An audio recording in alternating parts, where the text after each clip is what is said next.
Hello, hello, hello. Okay, are you tired of me yet? Okay, so this is the second writing exercise, and this one is specifically for collage essays. So there are some instructions here. A note before we start. In order for this exercise to work, you can't look ahead. You hear me? Don't scroll forward in this presentation. If you can't spend at least a half hour working on this assignment, I want you to stop now and come back to it later. Please and thank you. If you do not follow these instructions, you will be cheating yourself out of creating something experimental, which is the reason you signed up for this class. You heard? So stop, go slide by slide, okay? Okay? All right, let's go. What you will need 7 loose sheets of paper or 7 large index cards, not pages in a journal or a notebook. These pages need to be loose. You will see why later. And you will need a writing utensil. So stop before you continue and go gather the materials that you need, okay? I'll give you a second or pause. Actually, pause the video. Onward.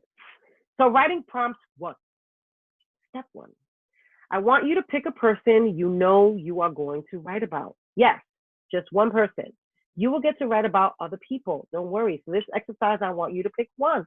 For example, I would pick either my mom or my brother. Both people I write about quite often. I've done this exercise before, and I've done it for both of them. Pick your person. I want you to write that name down at the top of one of those pieces of paper. Okay? So go ahead to that. And next step.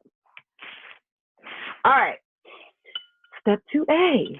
In the Misfits Manifesto, Lydia Yuknovich writes about paradigmatic scenes in our memory that we all have, especially misfits.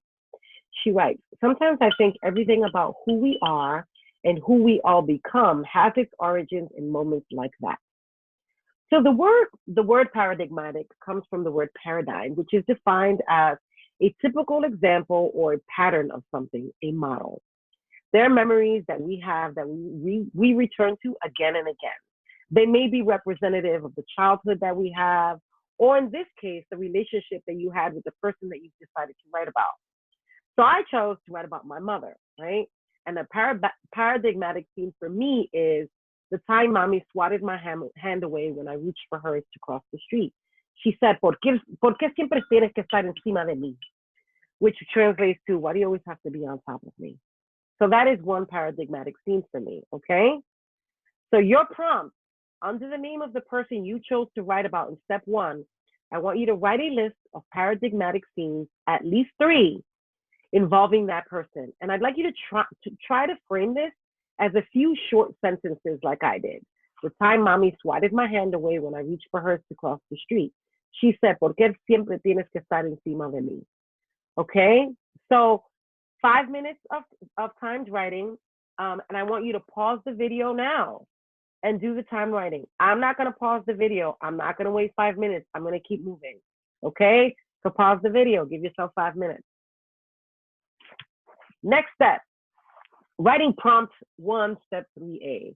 I want you to read your list of paradigmatic themes. Pick one and circle it. Do that now. And then I want you to write as much of that theme as you remember. Remember to try to use your senses. What do you smell, hear, see? What sticks out to you? What's going on around you? Where were you? Be specific.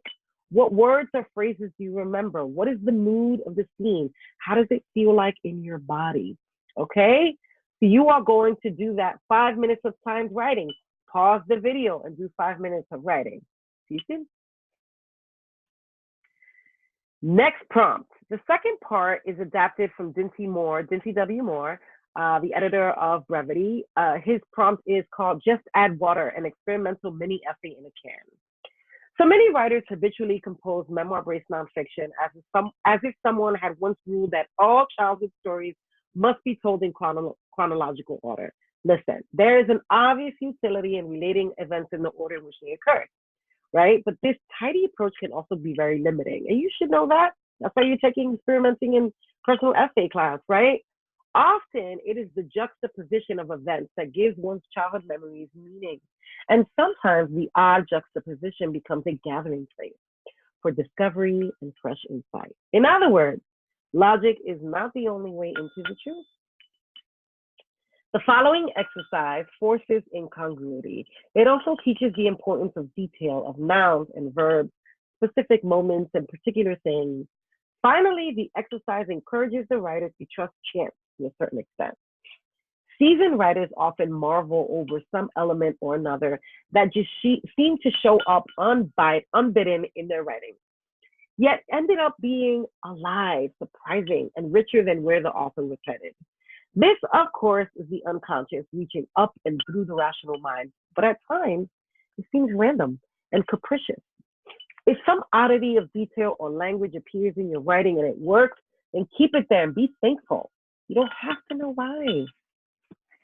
So you ready to start? You have your pieces of paper and your pen. Let's go. Remember that person you chose to write about earlier? I want you to describe that person's smell. Don't worry about whether you remember the name of the shampoo or perfume or cologne he, she, or they used. What matters is that it remains in your memory bank 10, 20, or 30 years later. Describe the smell, the quality of the odor. Is it sour? Is it sweet? Is it smoky? Is it keen, dull, or sharp? Does it remind you of anything? Try to keep this at 4 or 5 sentences, okay? All right, 3 minutes on that card. Pause the video, give yourself 3 minutes of timed writing, okay? See you soon. Okay, so card 2. I want you to describe a physical part of your person. Stick to one physical aspect, their hair, elbows, hands, teeth. I want you to be specific. Instead of mom had rough hands, describe the texture of her palms, the shape of the fingers, the bruises, the cuts, the sofrito stains on her fingertips. Again, no more than 6 sentences, okay? And that's 3 minutes of timed writing. Go, pause the video. Okay, so card 3, I want you to pick a snippet of conversation with your person. Something you heard them say all the time when you were younger. A phrase, a word, an idiom. It can be significant or it can be seemingly significant, like a dumb joke.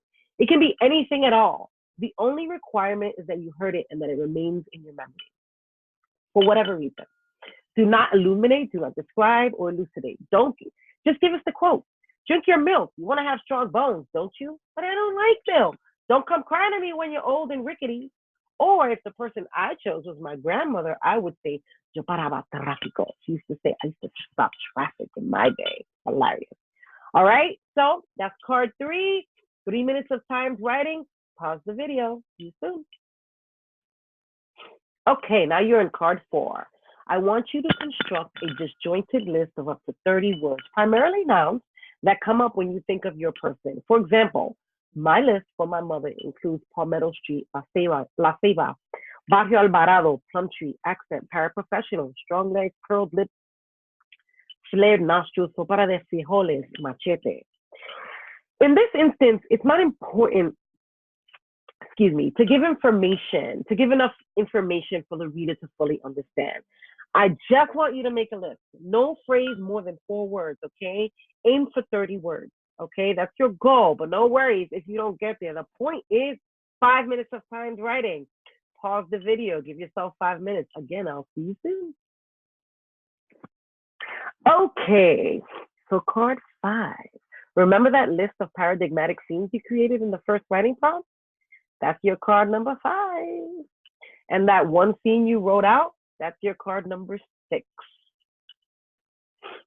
So take all these cards, these 6 cards, and I want you to shuffle them in random order, okay? Just shuffle them in random order. Do that now. And then at the top of each card, I want you to write a number, 1 through 6. So this is card 1. This is card 2, etc., etc. Okay? Once you're done, move ahead. To the first card, I want you to add this title, Why I Am Who I Am. Every time I've done this exercise, there is like a gasp in the room and oh shit. So voila, you have written the first draft of an experimental in collage form. I want you to read it aloud, including the title and the numbers at the top of each card. Do you see any unexpected connections or logic? How do you feel about what you just created? Are you surprised? Please share your feelings and your findings on the discussion board. I'm excited to hear how this exercise went. All right, that's it for this exercise. I will see you soon. Bye.